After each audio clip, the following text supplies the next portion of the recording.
Hi there, it's Lara here with your weekly astrology forecast. This one is for the week of April 21st to 27th, 2021. Thanks for being here. So we have a really cathartic full moon approaching on Monday, the 26th of April. And so that's what we're going to focus on in the video today. But there's lots of other stuff going on this week before then. Wow. These are just really intense times, right? Like, I mean, I think some of us, depending on our personal astro, are feeling it more personally than others, but we're all in it. We're all in the thick of it. And it's really, this week is sort of indicative of the bigger picture in terms of what's going on a collective level, right? We've talked about the Saturn-Uranus square in the past, which is the defining signature of 2021. Saturn in Aquarius squaring off with Uranus and Taurus, right? And that disruption to the status quo. And that's, it's almost like all of the smaller pieces are all feeding into that theme in some way or another, on the collective and in our own personal lives, right? It's like all roads lead home. It's a phrase I like to use in different contexts, but it applies here too. So we're going to talk about all of that in the video, and then of course I'll give you some questions to ponder in relation to the energy of this upcoming full moon and what's going on around it. And I will take you through the signs and let you know specifically where this is touching your chart, right? And what you can watch for or be mindful of. So, first off, we've got the moon in Leo right now, and then it's entering Virgo tomorrow on Thursday.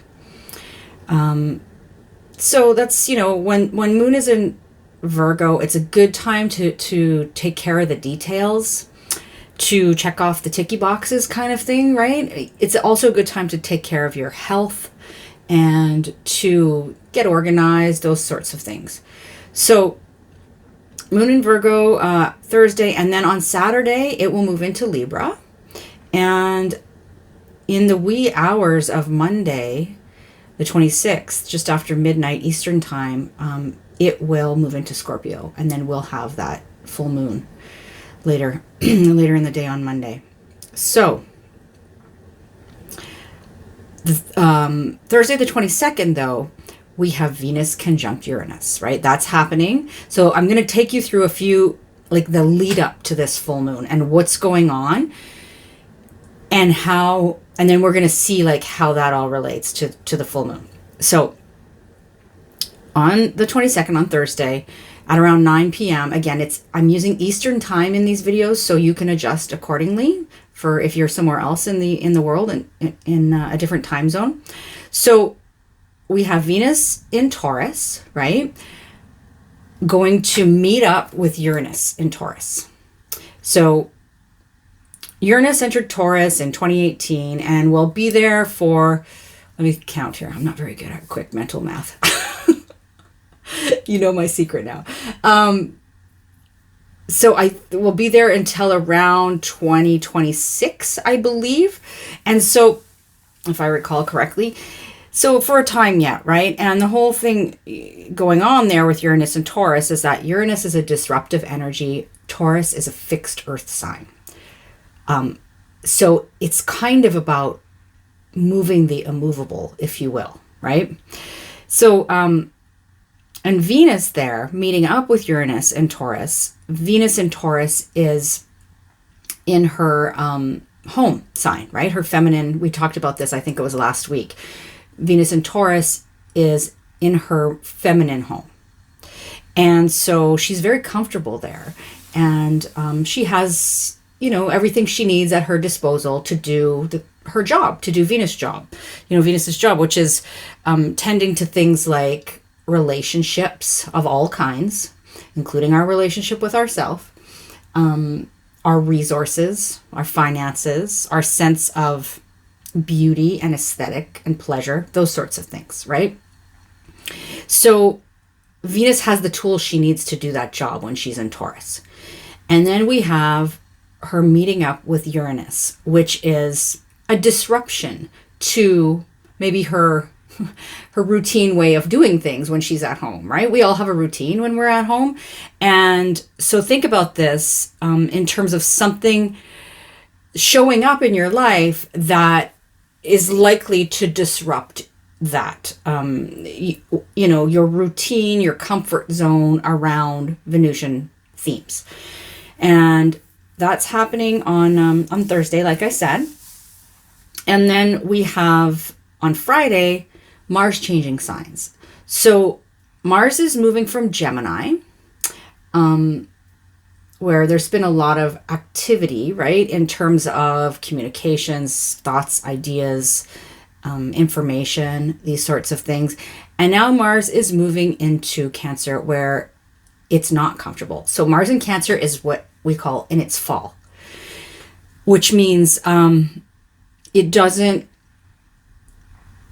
it's like an uncomfortable place for Mars to be, because Mars wants to just take action and go for it, and doesn't really care who or what is standing in its way. Mars is very self-focused, that sort of thing, and it can be aggressive or assertive. So when it moves into Cancer, that's not really what Cancer is about.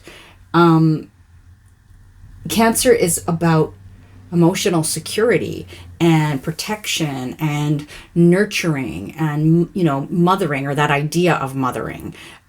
It's about home and family and tradition and those sorts of things. So Mars moving in there, it can kind of upset the apple cart a little in relation to those, Cancerian themes that I just spoke to. But it's just kind of like, it has to tread lightly. Mars in Cancer has to tread lightly so as not to really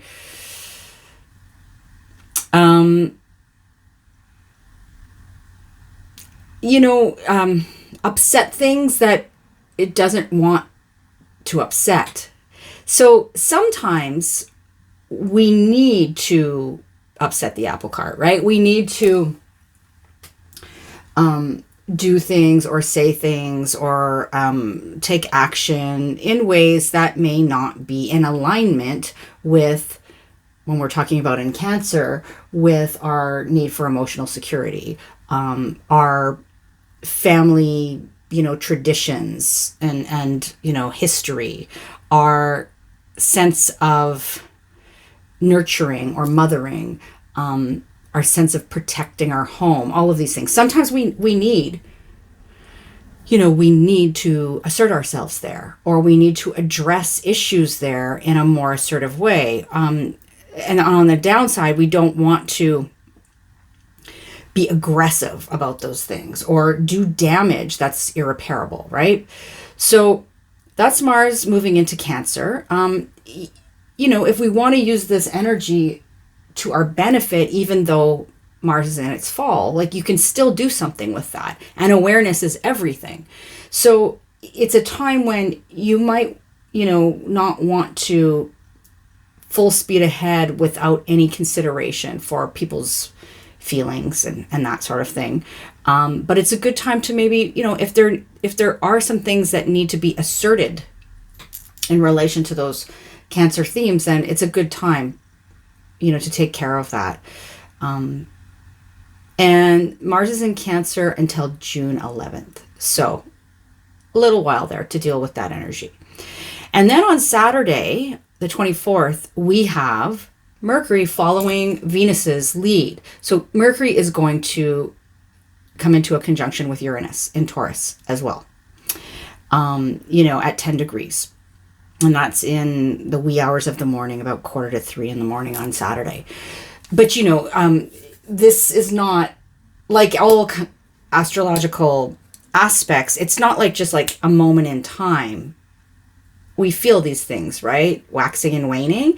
And of course, it depends, like, How profoundly we feel them, to what degree and for how long, depends on how fast the planets are moving. The planets in question are moving. And so we've got Mercury, who moves pretty quickly, coming into conjunction with Uranus, who moves slowly, but Mercury will pass over, right, quickly. So that's an aspect, just like Venus moves quickly, but not as quickly as Mercury, right?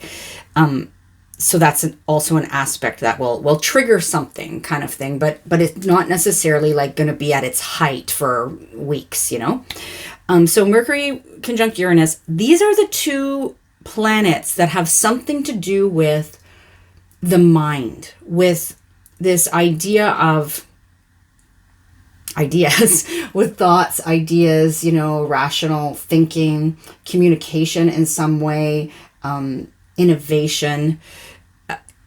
So there can be like these, Mercury coming into conjunction with Uranus can be like a flash of insight, or an idea that comes, you know, that sort of drops into your head out of nowhere, or some communication you receive that may feel like it came out of nowhere, and it changes things up. It shifts your perspective. It brings you new information that you didn't have before. You know, so of course it depends what house this is happening in your chart, right? So where Taurus sits for you is where this will be happening. And we went through that last week when we talked in depth about Taurus season. So if you did not listen to that video, I would suggest that you do it, because it will tell you. It's still very relevant because there's a lot going on in Taurus right now. So, and then next thing before the full moon is that on Sunday, Mercury and Venus are going to meet up, right? So Venus hits Uranus, Mercury hits Uranus. They both pass over Uranus and then they meet up. So it's like shakeups, you know, in Venusian matters and Mercurial matters, and then Venus and Mercury meet up, and there could be like some kind of like, hey, did you hear what I heard? Or some kind of like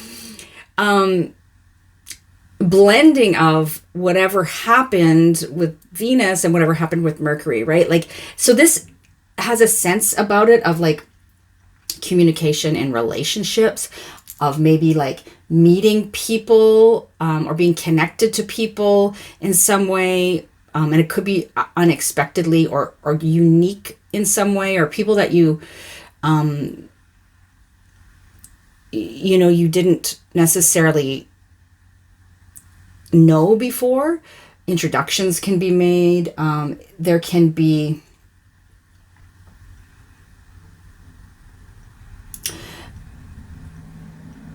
a lot of conversation in relationship. There can be ideas and conversation around resources. Around one thing I haven't mentioned actually a lot is, you know, Venus, there's a lot been going on with Venus, and Venus is this energy that speaks to the feminine in many ways, right? In women. And so we can see maybe some things going on in that realm, collectively speaking, and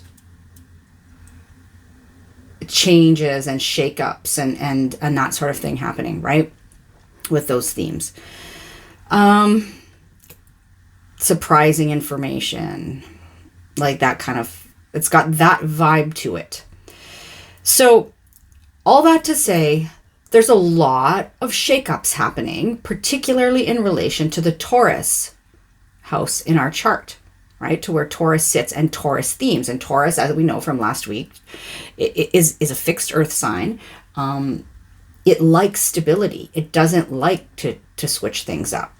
It's very, it likes to take things slow and steady, and likes to feel grounded and connected to, you know, to the senses and all of that. And so all this disruption going on there can feel a bit rattling, right? It can feel like we're kind of having the rug pulled out from under us in some ways, but it's not all bad. change is necessary. So what I have to say about this is be intentional. Be intentional with the changes, as intentional as you can be. I mean, you know, oftentimes with Uranus, things are going to happen that we didn't see coming, particularly those of us who don't know astrology and are not paying attention to that, maybe caught off guard more than those of us who do. But that's not to say that those of us who do are going to know exactly what it is that's going to transpire, right? It's still a surprise, but it's kind of like when you know a surprise is coming, you at least have that in your favor, right? And so there can be disruptions that come from external forces. But the way to mitigate that is if we know that, I'm going to give you, I'm going to use myself as an example here because it's helpful. I think it'll be helpful to you. So I have Taurus in my 9th house, and that has to do with teaching, learning, worldview, philosophy, belief system, the bigger picture, people at a distance or foreign cultures, sometimes long distance travel or more sort of armchair travel, right? Learning new things, publishing, all of that. There can be an element of technology in today's world as well. So because that's how a lot of this, teaching, learning kind of stuff is going on these days, right? So here's the thing. There's been a lot going on in my own life that feels disruptive in that sense, disrupting the status quo. But a lot of it I'm doing very intentionally. So, taking certain courses, learning new technology, lots of other things going on there. And in like somehow the way the universe works, that mitigates the intentional action, the intentional disruption, so to speak, mitigates the maybe the more or the less desirable shakeups. Now that's not to say they can be avoided completely, but it's helpful. So I just want you to know that. So my point is be intentional as you can, but also if things come out of left field, know that it's bound to happen, and that in sort of the grander scheme of things, it needs to happen because something needs to change there for your own benefit, right? And maybe collectively something needs to change for all our benefit. So, and the last thing I'm going to say about that is people that are really more comfortable with the status quo. So if you're really comfortable with where things are at and you don't want to change, if you're somebody maybe that has a lot of fixed energy in your chart even, it might be a little bit more prickly, or a little bit more uncomfortable for you. So whereas, say, folks that have a lot of mutable energy in their chart tend to be a little bit more adaptable to ups and downs and changes, right? So I'll leave you with that. And I want to tell you that if you have significant planets, points, angles, so your sun, your moon, your rising, personal planets, between I'm going to say like the 5 to 15 degree of the fixed signs. So Taurus, Scorpio, Leo, and Aquarius, this is likely to be felt most intensely by you. I happen to have a husband who has a whole shitload of planets in Scorpio right around those degrees. And this full moon is exactly squaring his ascendant. So needless to say, things have been, going on, but we have this awareness, or I have this awareness, right? So I'm going to dive a little bit deeper into the full moon, but I have one more thing I just want to touch on before we get there. And that is that on Tuesday, Pluto is stationing retrograde. until October 6th. So this is nothing new in the sense that this happens every year. Pluto retrogrades every year for like 5-ish months, I think, at a time. And Pluto's in Capricorn, right, for the long haul. Pluto will be there for another few years, finishing up that job of transformation that was initiated in Capricorn as we had Saturn and Jupiter there. So, and it's hovering around those latter degrees of Capricorn again. So it will retrograde it'll be between 26 and 27 degrees of Capricorn when it stations, and then starts to retrograde, right? So it starts to move backward.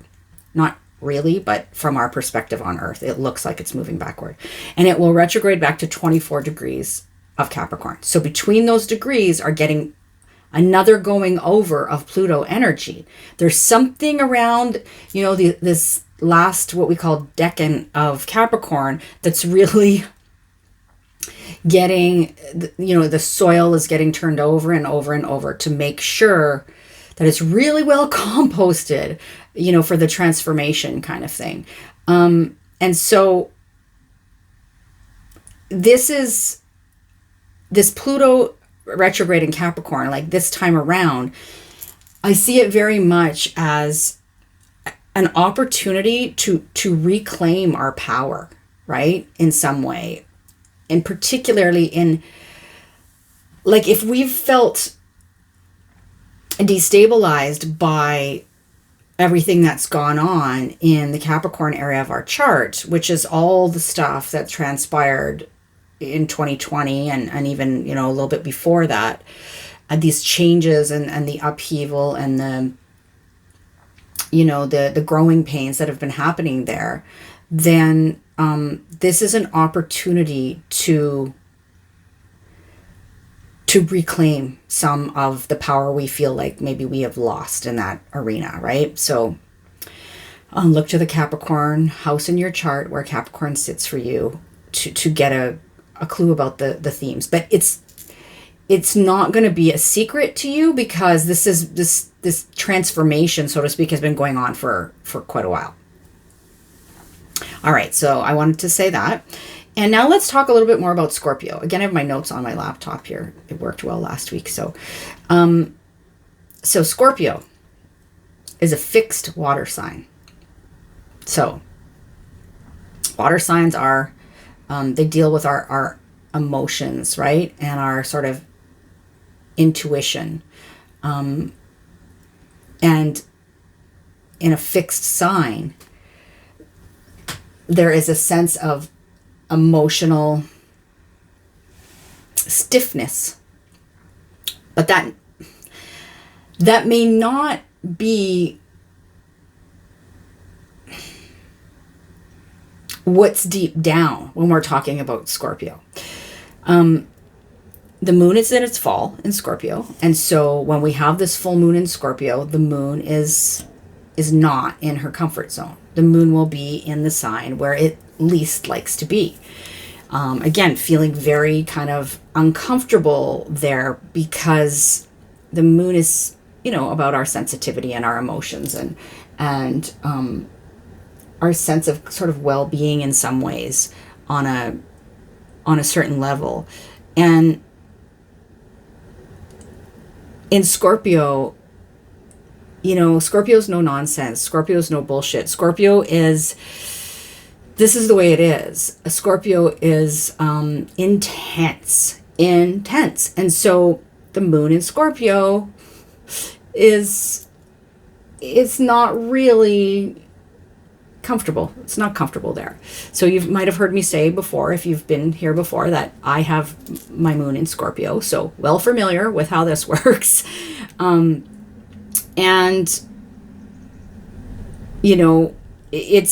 it can be very tricky to navigate, because there is a real deep emotional intensity that is hard to sometimes manage. It's hard for other people to grasp.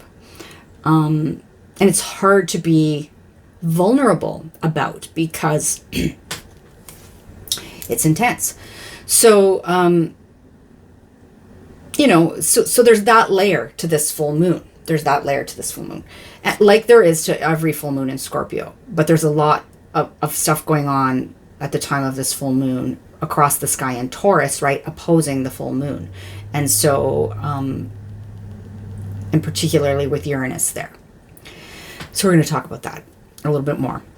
But Scorpio at its best, so I have some keywords for you here, is intense, is powerful, is charismatic, is deep, resilient beyond, measure, is very concentrated or focused, intuitive, strategic, complex, and transformative, right? And at its worst, Scorpio is intense, powerful, charismatic. You see a theme here, right? I use those three words for both at its best and at its worst, because it depends how that's used. And then, at its worst is also very secretive, suspicious, obstinate, fixed sign, right? Emotionally fixated, and maybe emotionally unavailable, except to those that are absolutely 100% trusted. And Scorpio doesn't tend to trust easily. So, those are some qualities of Scorpio, for better and for worse. And Scorpio is ruled by Mars in traditional astrology, and in modern terms, Pluto. So those are the co-rulers of Scorpio. And, Mars, the warrior, Pluto, god of the underworld. That's intense, right? Scorpio is associated with that season of Samhain or Halloween, right? Late October, early November, where we say the veil between the worlds is at its thinnest, and we're going, things are dying off, and there's that sense of decay and composting. It's the season of the crone. It's the time when there is a natural dying off, and Scorpio is very aware of the fact that death is a natural part of life and a part of that cycle. So that's why it's associated with this sense of transformation, right? Death and rebirth. There are three symbols for Scorpio. The scorpion, of course, which most of us know. And if you think of, that sort of base level, scorpion, it protects itself, will lash out if threatened, has this hard outer shell, can sting. And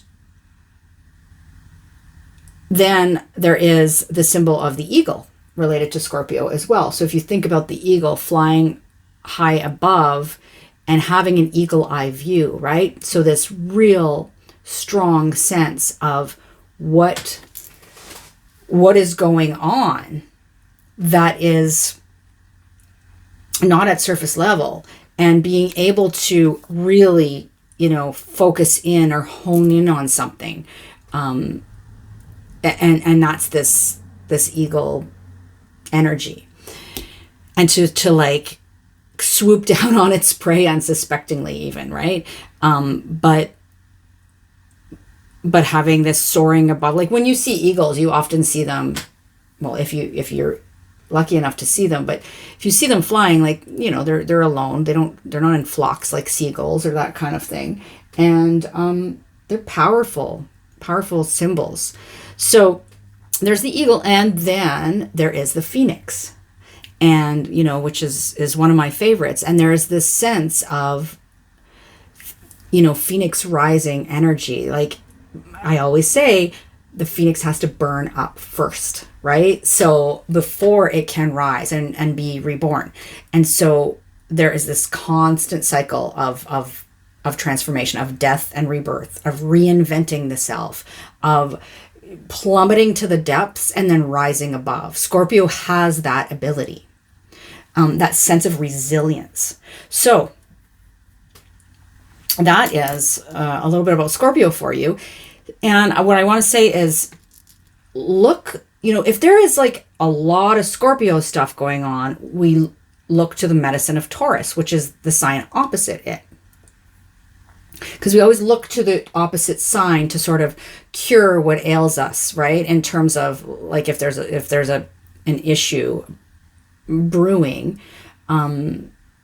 in Scorpio, for example, then look to Taurus across the sky. So look to, what can bring you grounding, material security, simple pleasures, sensuality, a sense of patience. Those are the qualities you want to sort of draw in to your experience to balance that out. That's the medicine. So, and of course, full moons. I haven't shown you the chart yet. Let me show you the chart quick. Still have it on paper here, but I'll show it to you. Here's for the full moon, right? Which is on Monday. So there you have the moon in Scorpio at 7 degrees of Scorpio, and right across the sky, there's the sun at 7 degrees of Taurus. There's Uranus at 10 degrees of Taurus, Venus at 12, and Mercury there at 15. And so you also have another thing I wanted to point out. Saturn is up here in Aquarius at 12 degrees, right? And there's Pluto at 26, about to station retrograde. And there's Mars. At the time of this full moon, Mars will be in Cancer. We'll have moved into Cancer.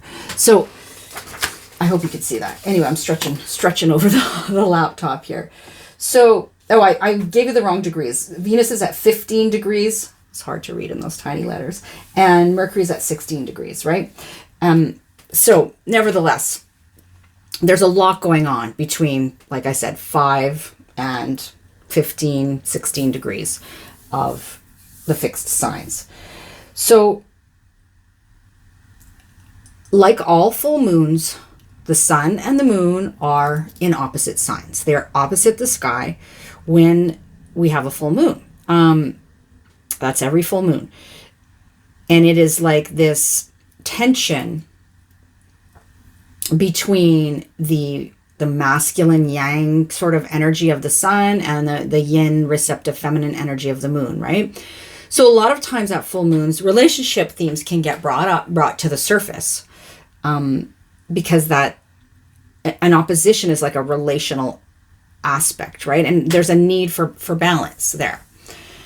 So we're looking to try to balance those areas. And we may come up against some tension between the two areas of the chart where the sun and the moon are at the time of a full moon. So we have to keep that in mind. And overall, full moons are times of releasing, of something coming to a culmination point or a crisis point. Full moons are often related to very emotional times of the month. So things that are kind of bubbling under the surface may come up, right? And when we're talking Scorpio, this can be like stuff that's really, really under the surface and is going to just kind of thing. So you may be feeling this energy already. And it's like a pressure valve gets released. And that needs to happen, right? So again, of course, it's always best if we can be intentional about these things, but it's not always the way it happens. So a time of release, a time of sort of letting go, a time of something being illuminated. The moon is across the sky, fully reflecting the light of the sun. And so something can be illuminated at the time of a new moon. We can have like an emotional purging, like I mentioned, or like a point of leveling up, right? But remembering that like the release has to happen in order for the next new thing to come in.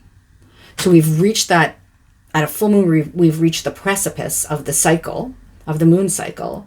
And then, it's either something's going to bear fruit, something that we began maybe 2 weeks ago at the Aries new moon on the 11th, or 6 months ago around November 14th, 15th at the Scorpio new moon. where this cycle began. And now it's reaching like, this point of bearing fruit or culmination or leveling up or release, right? Or letting go, like maybe something that was initiated, then it's time to let go of and move on from there. Or maybe you're seeing the fruits of your labor in some way, all those themes. So look back to those dates around like November 14th, 15th of 2020. And also, what kind of got off the ground or what was initiated around the Aries new moon a couple of weeks ago on April 11th. So at the time of the new moon, or the full moon, in Scorpio, we have the Sun in a conjunction with Uranus. We have Mercury in a conjunction with Venus. Mercury and Venus will have just passed through the conjunction with Uranus. And we have these planets all squaring Saturn in Aquarius to a certain degree, right? Saturn's at 12 degrees Aquarius. And so that is triggering that Saturn-Uranus square that is going on over the course of this year between Aquarius and Taurus, which we've talked about in the past. So I'm going to now go through some questions for you that you can think about in relation to this full moon. And then once I give you the questions, we'll take it through the signs and we'll talk about what is the axis in your chart that this is happening in. I'm going to focus on the axis because there's so much going on in Taurus across the sky. And I know I talked a lot about that last week because we talked about Taurus season, but I want to bring it in here because it's definitely relevant to this full moon. It's not just about what's happening in Scorpio. It's also about what's happening opposite Scorpio in Taurus, and to some degree what's happening in Aquarius, because that's where Saturn is sitting as well. But we're going to leave that out this time. We've talked about the Saturn-Uranus square quite a bit. And, it's still like we're going to have another direct sort of hit in June and then another one later in the year. So, but it's the background hum of 2021, that Saturn-Uranus square. All right. So you can, if you want to grab a paper and a pen, or your phone app or whatever to jot these questions down. If you want to pause the video now, go ahead. Or if you want to come back to it later, that's fine. I'll put a timestamp where these questions are going to be. I'm just going to take a sip of my soda water here, and before I go on, excuse me. Okay, so question number 1. What have I been holding on to that it's time to release in, perhaps a very big way, and perhaps in a way that's going to disrupt the status quo in some way, but it needs to be released. There may be a real sense of emotional catharsis that has to happen around this time. And just remember that releasing the old and the stuff that's sort of stagnant and stuck. Scorpio is fixed water, right? Releasing those kind of stuck emotions makes room for the new. It can literally help us feel lighter. Something just popped into my head and I feel like I need to say it. So I get, and I hadn't thought of this until now, but I've been learning a little bit more about somatic therapy, somatic releasing, just a very little bit, because I have a couple of, I know a couple women that I'm friends with who are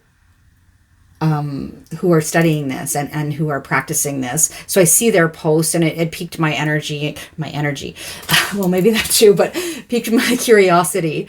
So I've looked into it a little bit. It's this idea of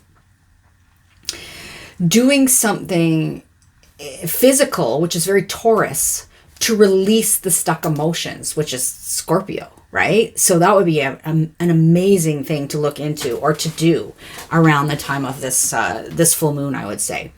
So that's something that just popped into my head and I wanted to tell you. Okay, moving on to more questions now. Sorry, I tend to do that, go off on tangents sometimes. Okay, next question. Have I been emotionally honest with myself? and with others in my life, you know, and if not, why not? And what can I do about that? So I'll tell you that without getting too personal here, there's been a lot of that going on in my life. And sometimes it's really difficult to be to call yourself on your own shit, right? To be emotionally like to be aware of where certain things are coming from and your emotional triggers, and to be real honest with, you know, with yourself about your behaviors, about why you feel how you feel, about just about everything, right? Like that can be really, really difficult. And it obviously can be difficult to be honest and vulnerable with other people. So this is it's a good time to probe that in your life, that, you know, are you really being honest with yourself, really emotionally honest? Are you really aware of the underlying reasons for perhaps your motivations, or your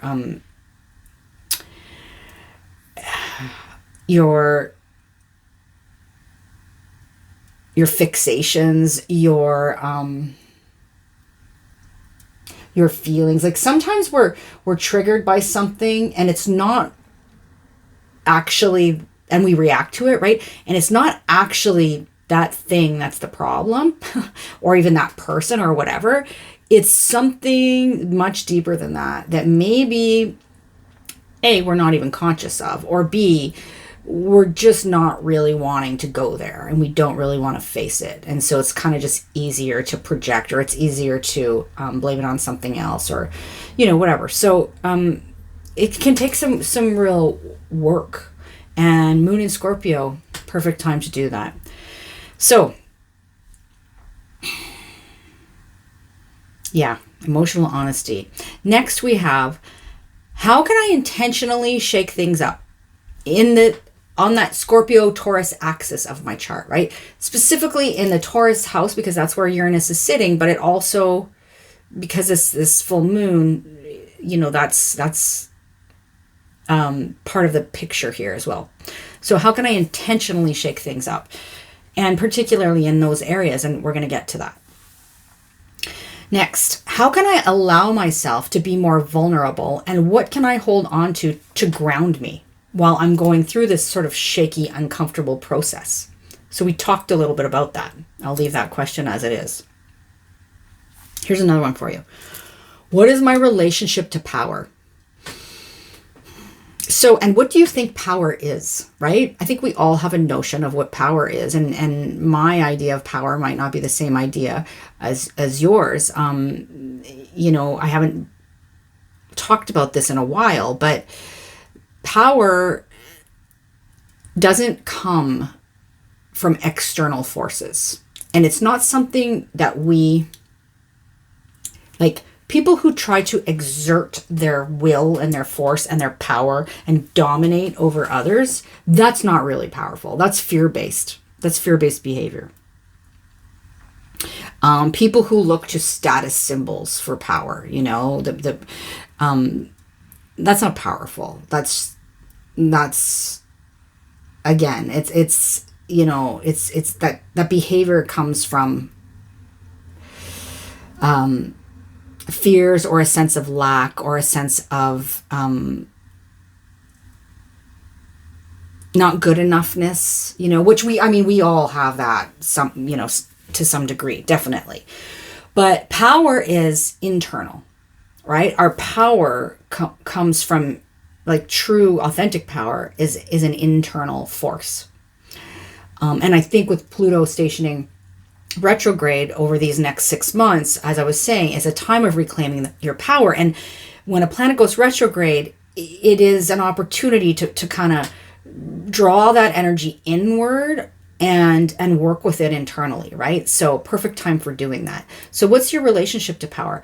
And how can you shift that relationship in ways that are healthy and affirming, right? Like affirming, self-affirming, affirming to the people you care about, that sort of thing. How can you take back your power if you've given too much of it away? And I mean that internal sense of power, right? Or how can you relinquish some power if you have potentially been wielding too much? And maybe in unhealthy ways. Maybe you've been trying to dominate other people, or,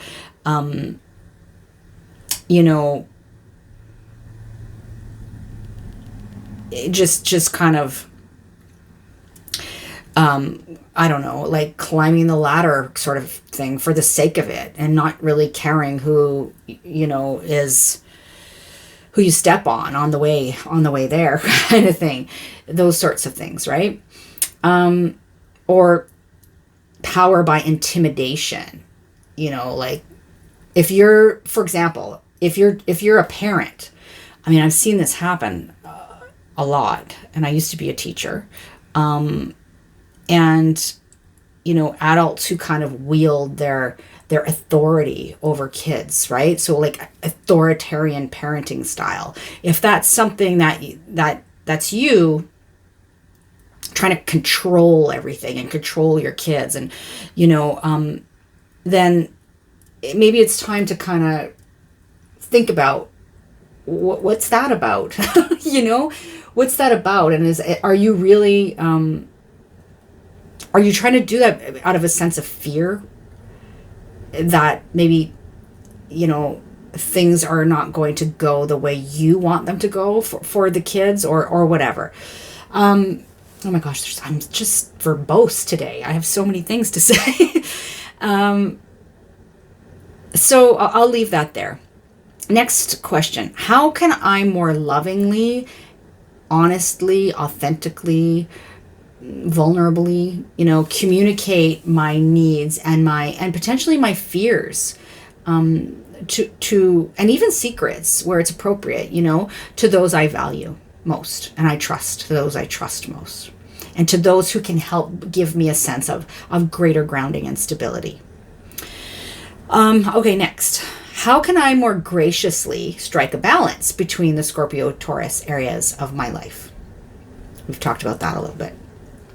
And I think I said this, but just to put it more succinctly, how are my motivations connected to my emotional needs or tendencies, right? So like what's going on under the surface there? All right. So we are going to now take it through the signs, and we're going to speak to what houses, what's the Scorpio-Taurus axis for you. And we're talking here, first and foremost, rising sign. So if you know your rising sign, listen to that first. And you can also listen for your sun sign and your moon sign. But rising sign will be most applicable, particularly when we're talking about a general forecast like this. And I am using whole sign houses, which I do tend to use most often these days, and I always use in these YouTube videos. Okay, so we're going to start with Scorpio because it's a Scorpio full moon, and if you're a Scorpio rising, it's happening in your first house. If you're a Scorpio sun, it is impacting your sense of sort of vitality and motivation.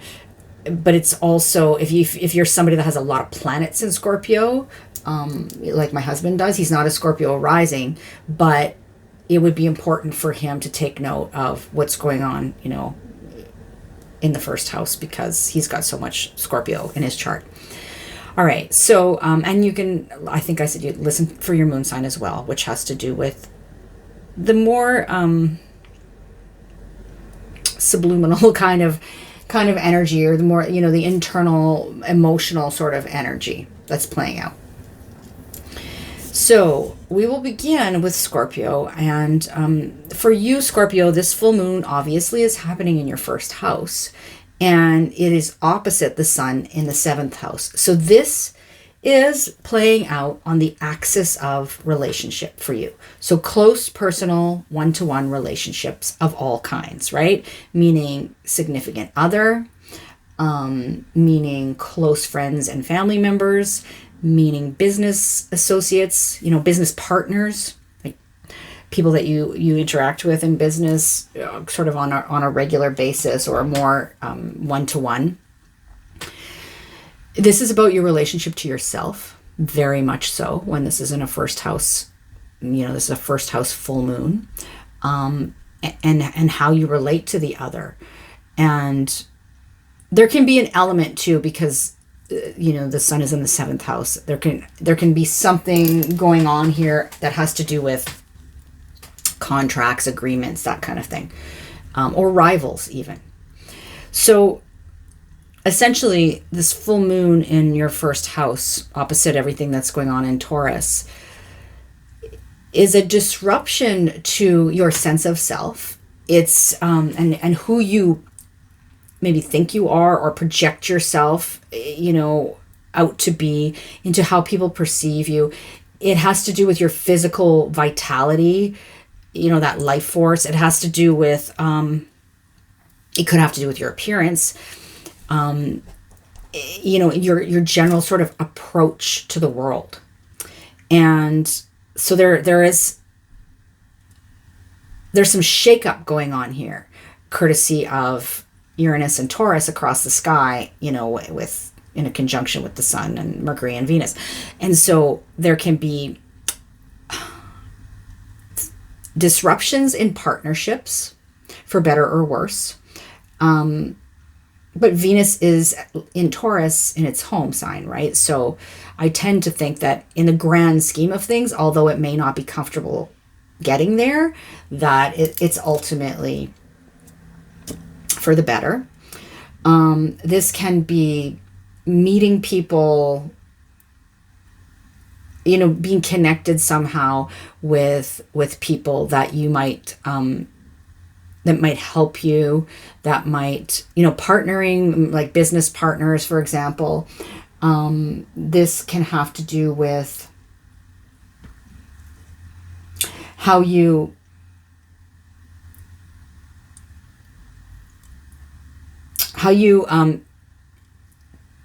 take care of yourself. Not so much in the, the 6th house is like our sort of health routines, but it's like how you relate to yourself, can reach this kind of like catharsis point, or this release point, or something coming sort of full circle here as well, like because it's a full moon.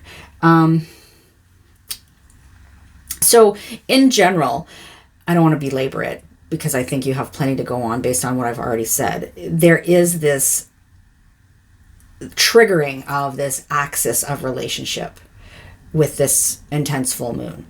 So that's what to look for, right? For your own, in your own life. And those questions will hopefully help you to work through whatever's happening. All right, we're going to move on to Libra. So Libra, the full moon is lighting up the axis of your 2nd and 8th houses. So the 2nd house is where the moon is. That's where Scorpio sits for you. And across the sky is where Taurus is, where we have the sun, Uranus, Mercury, Venus, right? Like we talked about. And so this is the axis of form, which is 2nd house, right? Like the material kind of physical world, including our resources and our material possessions and what we value. And then the 8th house, which is the house of sort of transformation and other people's resources, right? So other people's time, money, energy, our entanglement with other people. And so it's this axis of resources and the interplay between our resources and other people's or other institutions' resources. It's form and transformation, right? It is our sort of individual kind of needs and our intimate needs, right? Our needs that involve other people. So this is the axis that's being lit up for you, and there can be this like significant sort of catharsis that goes on here, or some kind of, you know, like big bang in a sense, because Uranus is there in Taurus shaking things up, right? It can be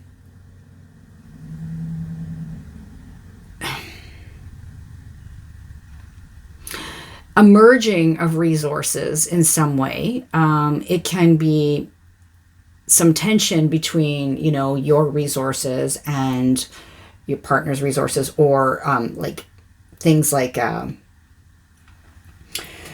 mortgages or taxes or in debt or insurance or that kind of thing can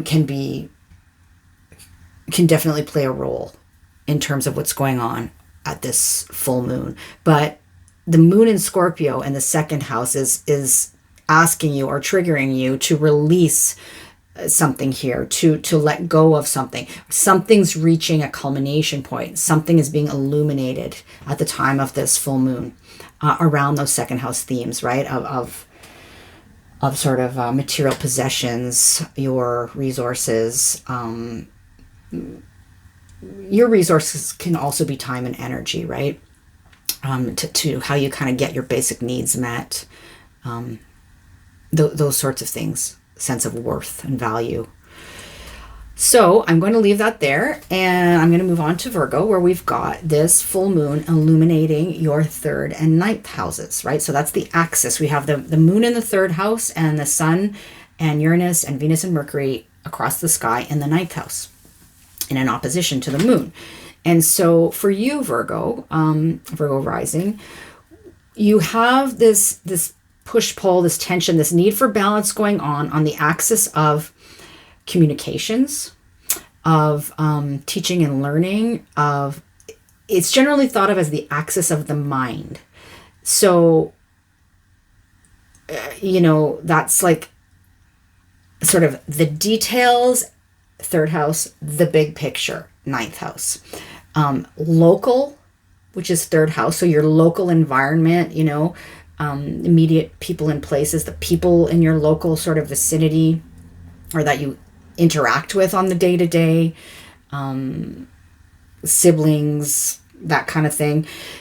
It also, and local commerce, it can have to do with marketing, that sort of thing. And then across the sky is the ninth house, which is, or across the chart, ninth house, which is the sense of global versus local, right?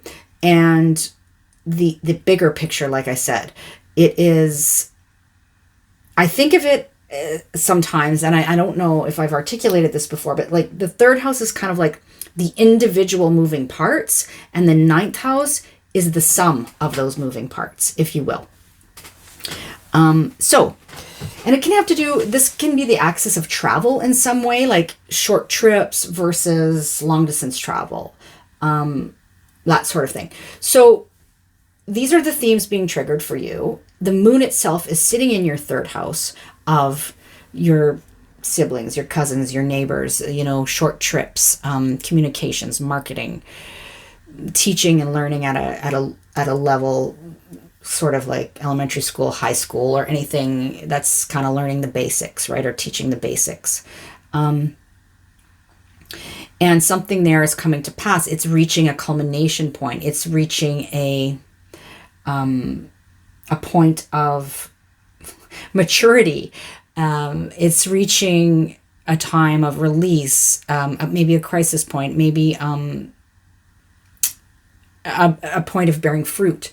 And then it's in, you know, this tension or in need of some balance in some way, in terms of, or it's being shaken up potentially too in some way, that has to do with the ninth house, which I already gave you the themes for, so I won't go through that again. So that is what is happening. Like on a practical level, I don't know, maybe there can be some interaction between siblings planning a trip. Maybe there can be something going on where there's like technology and teaching involved, and some kind of disruption to the status quo there, or having to learn something new, or something is coming to a close there. You know, a big change is happening, so that you can level up, kind of thing. So hopefully that gives you enough to go on, Virgo. And I'm going to move to Leo now, where we have the moon illuminating your 4th house, which is where Scorpio sits for you. And then the sun and Mercury and Venus and Uranus all in your 10th house in Taurus across the sky. So this is the axis of private life versus public life. Your emotional security versus material security. It is also the axis, I think of it as the axis of like parenting and legacy. And this can be the legacy that you were left, right? 4th house, versus the legacy you wish to leave, which is 10th house. And those things are often connected, you know, for better or worse kind of thing. And so we've got this interplay going on there between those two areas of your chart and those themes, and the catharsis, so to speak, that potentially emotional catharsis of the Scorpio full moon is happening in the 4th house. So that's home, family, roots, place of living, ancestry, real estate, emotional security. And then there can be some disruptions, and they can be intentional disruptions on your part. Remember, we said that in the introduction too, right? And some surprises that are coming from that opposite sign of Taurus and that opposite house, the 10th house, which is your public reputation and persona and your career and the legacy you wish to leave, you know, your ambitions, all of that. So those are the two areas of the chart to look for, and to try to bring a sense of harmony and balance there, and work with any disruptions, you know, that may happen that are external, caused by external forces, but also to be intentional, as I mentioned in the intro, and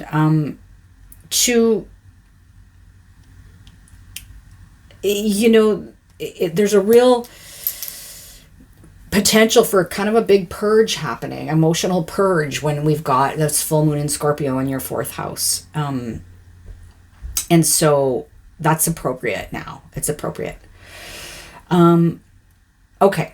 I'm going to leave that there. I am going to move it on to Cancer now, where we've got this full moon playing out in your 5th house opposite the sun and Uranus and Mercury and Taurus in your 11th house. So this is the axis of the individual, which is 5th house, versus the group, which is 11th house. It is, the personal, which is 5th house, versus the impersonal, the more subjective versus the objective, right? And so there is the full moon in your 5th house. There can be some kind of emotional catharsis, release, culmination point.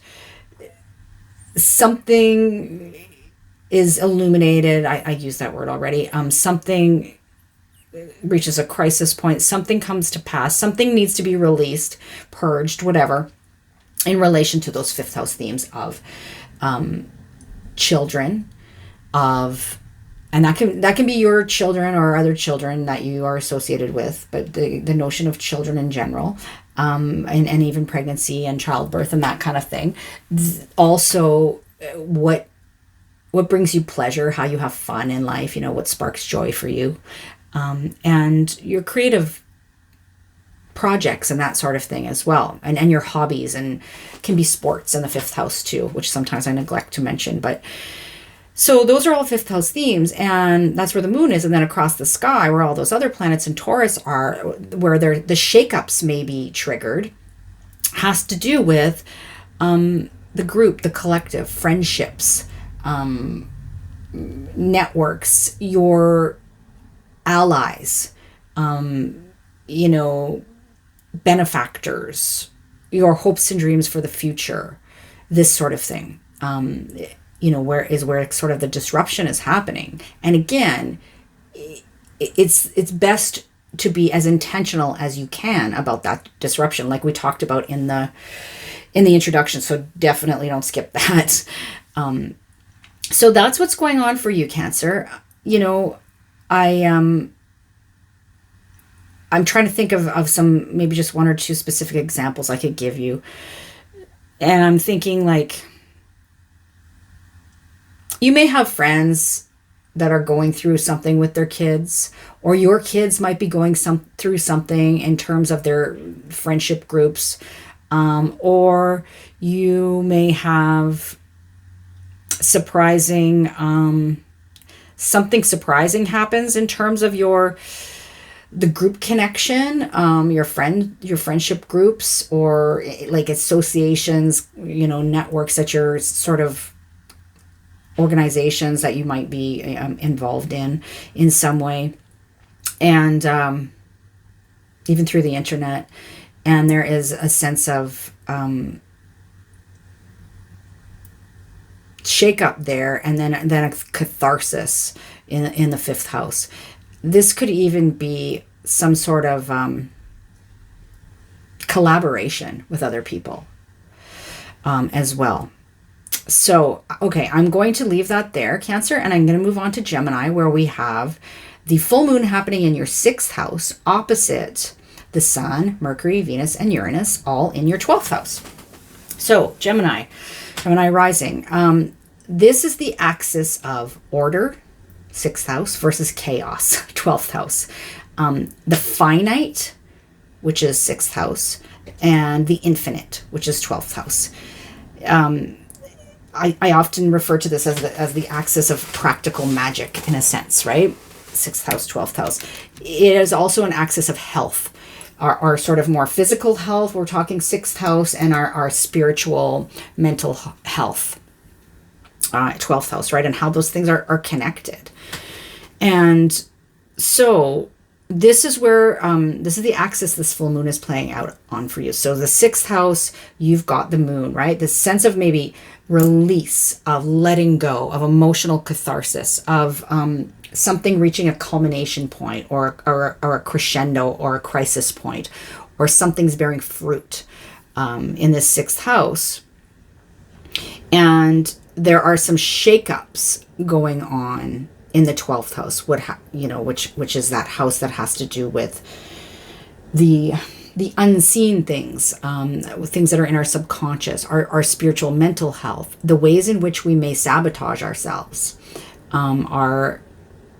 This can also, on a practical level, have to do with endings and losses, which we all know need to happen in order for new beginnings to happen, but also things that relate to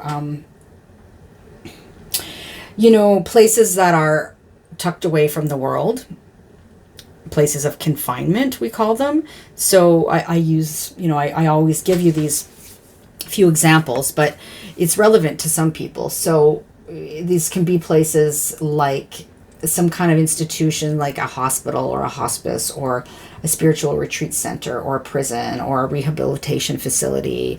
Those kinds of things may play a role. And there may be some kind of shakeup going on in relation to that because of the Uranus piece there in Taurus. So those are that's the axis that this is playing out on for you. There may be some like real surprises or shakeups in terms of health. And again, it doesn't have to be a bad thing, right? It can be something intentional or something, that happens in your life to make a positive change, as far as that goes as well. So, okay, I'm going to leave that there. Oh, this can have to do with pets too. I should just say that in case it's relevant to you. 6th house, right, is pets. And it's also our relationship to kind of like subordinates. It's those people that are not on an equal playing field sort of thing. All right, so I'm going to move on to Taurus now, where Taurus, this is just like Scorpio, this is happening on your house of your axis of relationship, but it's in the opposite way, right? Because you are the sign opposite Scorpio. And Taurus, you have so much going on in your sign. We talked a lot about you last week, right? In the Taurus season video. But you've got the sun in your sign. You've got Uranus there, as I'm sure you're well acquainted with at this point. You have Mercury and Venus as well. And so there are some real shakeups, and a lot of, like right now, particularly it being Taurus season, a lot of potency swirling around when we're talking about your first house, which is the house of self. And your physical kind of vitality and your approach, how you come at the world, how the world perceives you. And that is where the sun and Uranus and Mercury and Venus are. And then across the sky, this full moon, this emotionally sort of cathartic full moon is happening in your 7th house of one-to-one relationship, right? So moon in Scorpio in the 7th is, there can be some intensity in relationship here, in close personal relationships. And when I say close personal relationships, that can be your, like a significant other or others. It can be a business partner. It can be close friends and family members, that sort of thing, right? It can have something to do with how you relate to yourself as well, because all of the energy in the first house. But it's this axis of relationship, and it can have something to do with contracts, agreements, which is 7th house, rivals as well. So there's something going on here that is reaching this real point of catharsis, of like a full moon moment, right? Something's being illuminated, released, coming up to be purged, coming up to be transformed in some way. So if you listen to the introduction and you listen to the questions, that will give you something to go on to help you navigate whatever's going on here for you. So I'm just trying to think of an example or two that I could give you. I mean, it can be disruption in close relationships. It can be some sort of intense emotional release as far as relationship goes. It can be perhaps leveling up in a relationship in a way that you didn't expect. It can be shakeups in relationships that are intentional if you're doing this intentionally, but are disruptive nonetheless, for better for worse. It can be real sort of vulnerability in relationship. It can be some kind of like contract or contractual obligation in some way that is a part of this, that involves like other people, potentially. So I think that's enough for you to go on, Taurus. I'm going to leave that there. As I always say, you know what's going on in your own life better than anyone else. So take what I say here, apply that to your own personal situation. All right, we're going to move to Aries now. So Aries, for you, this is happening on the 8th second house axis. So the full moon in Scorpio is in your 8th house, and then the sun and Mercury and Venus and Uranus are all in your 2nd house across the sky. So this is the axis of resources. So 8th house, other people's resources, where the moon is in Scorpio. And when I say other people's resources, that can be partners' resources, that can be resources that are somehow like connected to other people. So mortgages or institutions, mortgages, taxes, insurance, wills, that sort of thing. Inheritance, those sorts of things. And then also your entanglement with other people, your intimate connections, issues around intimacy, issues around like the psychological depths and potentially, you know, I often say skeletons in the closet sort of thing, is very eighth house. Speaking as somebody who has a lot of planets in the eighth house in Aries, so I get it.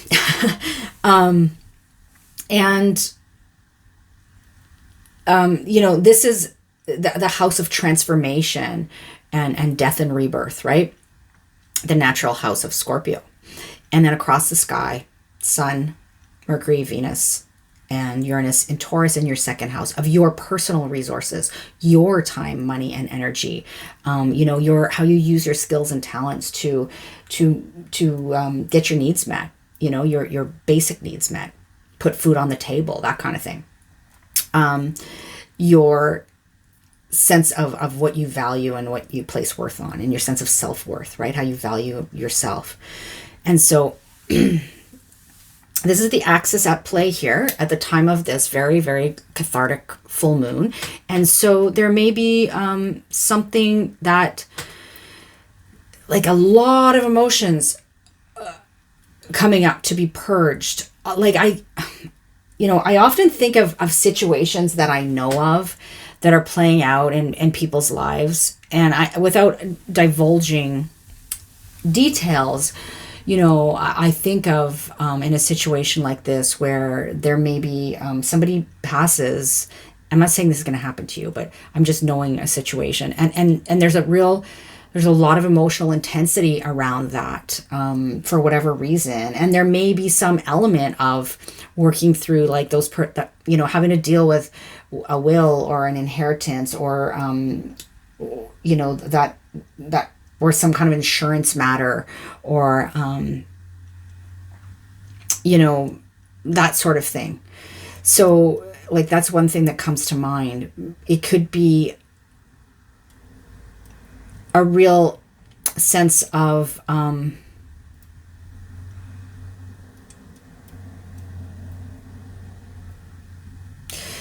dealing with some kind of issue around intimacy that's connected to resources in some way.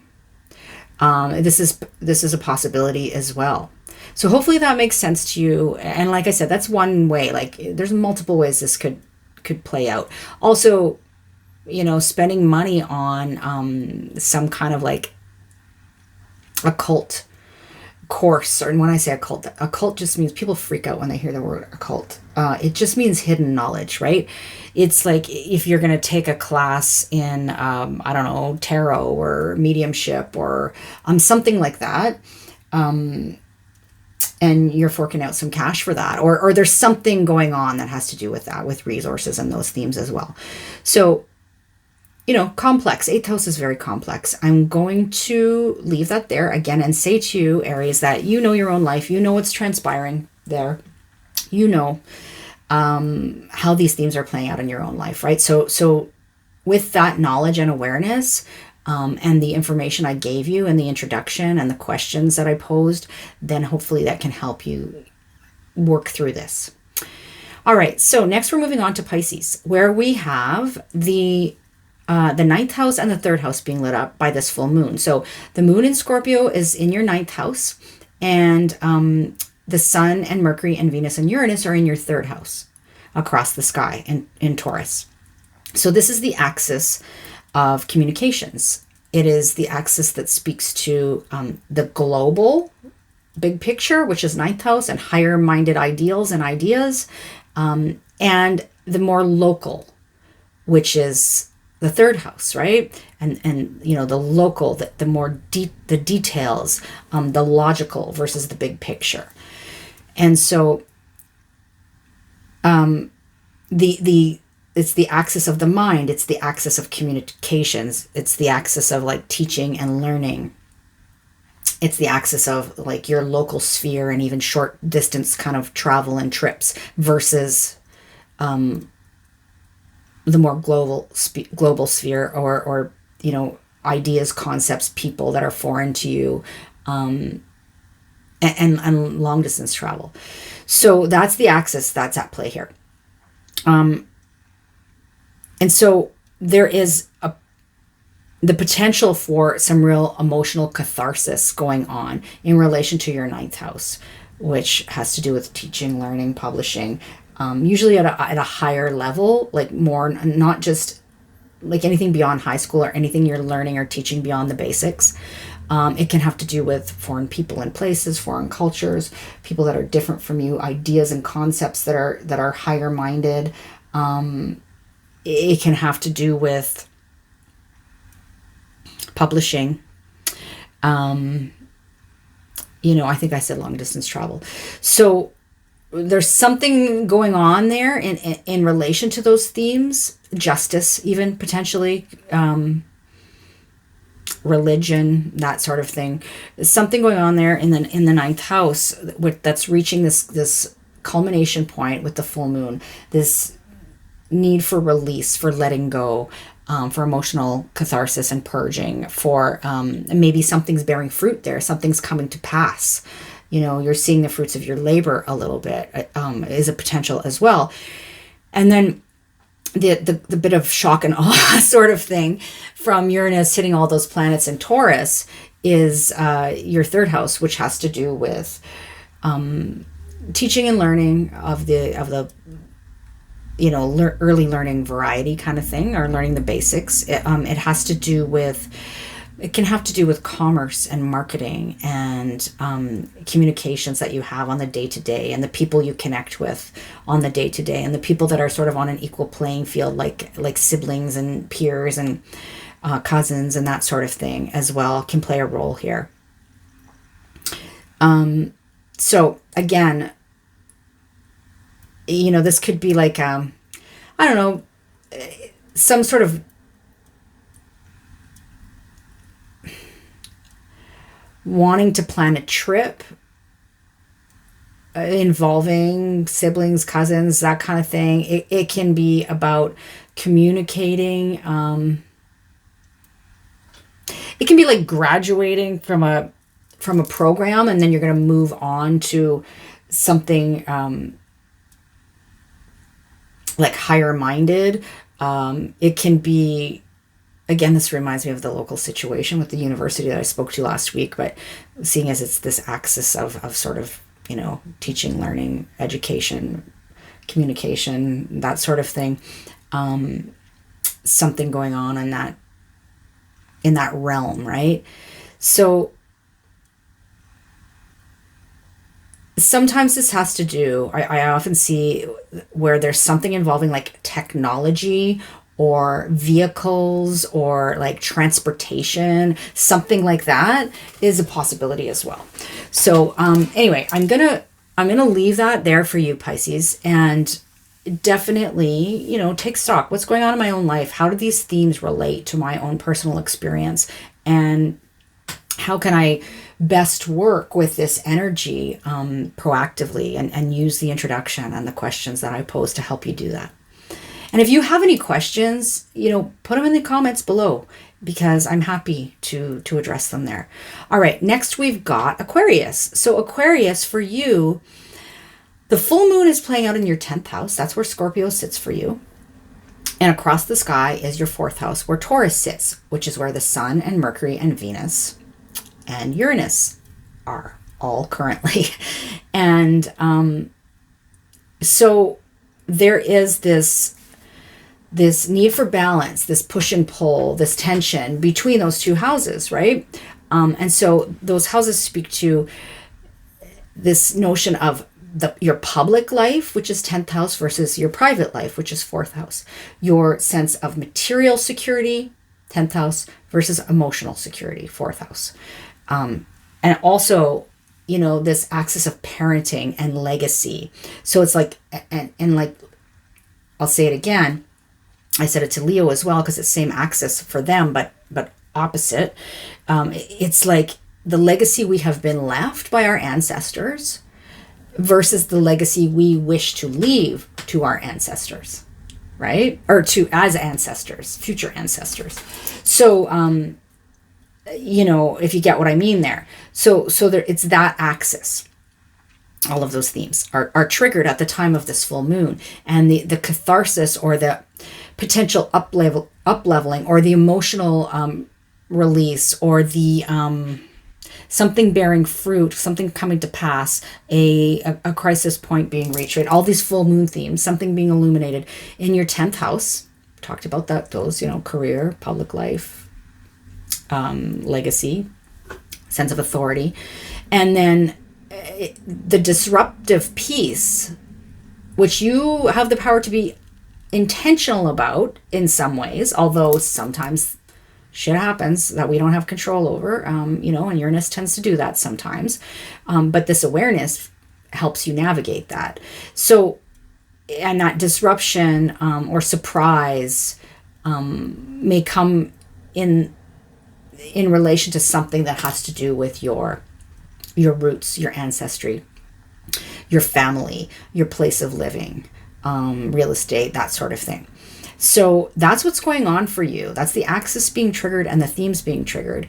And take that and apply it to your own life and what's going on, right? Like maybe, I don't know, a sudden new job offer has you contemplating moving. Maybe, oh goodness, you're wanting to leave a different legacy than you were left, has you shaking things up in your family, potentially. That's just something to chew on.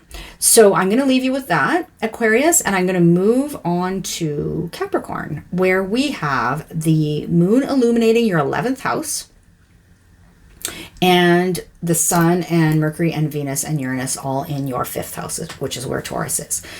So this is the axis of the group, 11th house, versus the individual, you. The impersonal versus the personal, the objective versus the subjective. So that's the axis being triggered. And the 11th house is where this cathartic full moon is happening in Scorpio. Something coming up for release and purging, something coming to fruition, something bearing fruit, potentially something reaching a crisis point or crescendo in the 10th house, in the 11th house, which is friends, groups, networks, even online networks, alliances, people that can help you reach your goals for the future, your sense of hopes and dreams and vision for the future. And then opposite the sky, the shakeups come in the form of children, in the form of, children, your children, or children you work with, you're associated with, you're related to, or issues around childbirth, child rearing, pregnancy, or creative projects, or what sparks joy for you, how you have fun in life, your hobbies, creative projects, your special interests, your, sports, if that's something that you do.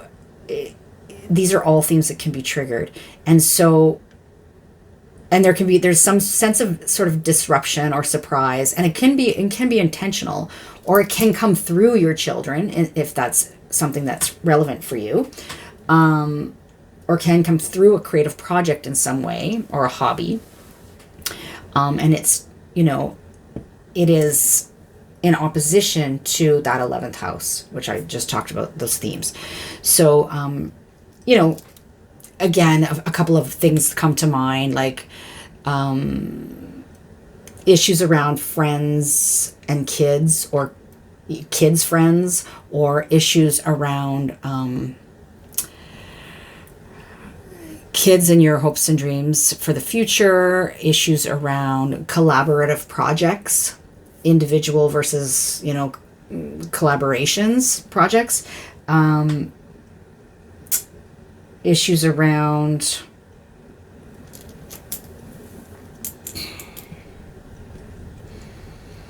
allies and, hobbies. I mean, I'm just kind of grabbing the themes here and how they work together. So those are all potentials for you. But again, your life. So take everything I've said and apply it accordingly to your own life, right? And listen to the introduction for the foundation, and then the questions to help you navigate whatever's going on for you.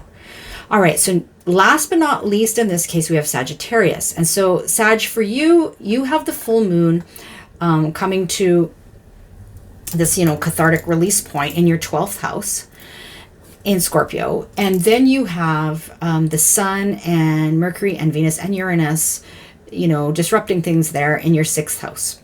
So this is the axis, again, of chaos, which is 12th house, versus order, which is 6th house, of the infinite, or the unseen versus the finite, or the practical, mundane details of life. Of the magical 12th house versus the practical. It's the axis of health and illness as well. And so these are themes that can be playing out for you at the time of this full moon. And the moon, that intense full moon in Scorpio, bringing something to pass, something coming up for a bit of an emotional purge, or to be released or realized in some way, or illuminated or let go of, or bearing fruit, and leveling up in some way is potential too. In your 12th house, which has to do with self-sabotaging behaviors and habits, unconscious things that are going on below the surface, things that are happening in sort of the unseen realms. And, this can be our connection to like the unseen spirit world, if that's something that we're into, on our spiritual sort of life. It can also have to do with our spiritual and mental health. And it can have to do with, endings and losses in the 12th house as well. That we know, endings and losses, like it's part of the cycle of life, and then it leads to new beginnings. And so those themes can be triggered. There can be themes, something having to do with like places like hospitals or spiritual retreat centers, or rehabilitation facilities of some description, or prisons, detention facilities, anything like that. And then, so this is where this full moon is happening. And then the sort of disruption, and it can be intentional on your part, and it's, ideally intentional on your part, although we can't control everything. But as I was saying in the introduction, it's best for us to be proactive about it and sort of disrupt intentionally to the degree that we have control over and that we can. But just having an awareness that there is this element of disruption going on in the 6th house, which has to do with our physical health and vitality, our health and wellness, and more so like the routines around that. It can have to do with illness. It can have to do with pets. It can have to do with our sense of like how we are in service to others as well. And our relationships to kind of, subordinates, or that relationship between people that are not on an equal playing field. But I see this as very much, potentially as sort of the kind of checking off the ticky box as part of life, and then the part of life that's a little bit more chaotic and harder to pin down. So what can be going on here for you, right? Well, I mean, the obvious thing to me is that there can be some kind of something that comes into your conscious awareness that maybe you were not conscious of before. It can be a self-sabotaging behavior or bad habit or addiction of some sort even, that is illuminated and reaches like a crescendo or something. And then in order to deal with that, right, there's this disruption in the 6th house. It's like doing things differently in relation to your health.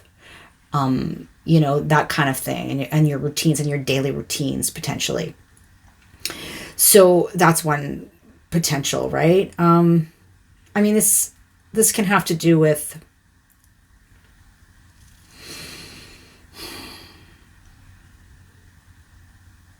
spiritual practices potentially, and how you, or the degree to which those are part of your day-to-day life. and your wellness routines and that kind of thing. So I'll leave you with that, Sagittarius. You know your own life, as I always say. You know what's going on. You know how what I'm saying relates to whatever's going on for you. And so, take what I've said as the foundation in the introduction, and then use those questions to help kind of guide you, right, to best deal with this cathartic full moon that's happening in Scorpio on the 26th. So I'm going to leave you there. I hope you found this helpful and not too long-winded, and I will catch you next week. And, one last thing I want to say is take care of your emotional wellness at the time of this full moon, because, again, the moon is in its fall in Scorpio. It can feel not so comfortable, right? But sometimes we have to get out of our comfort zone for our own good. All right.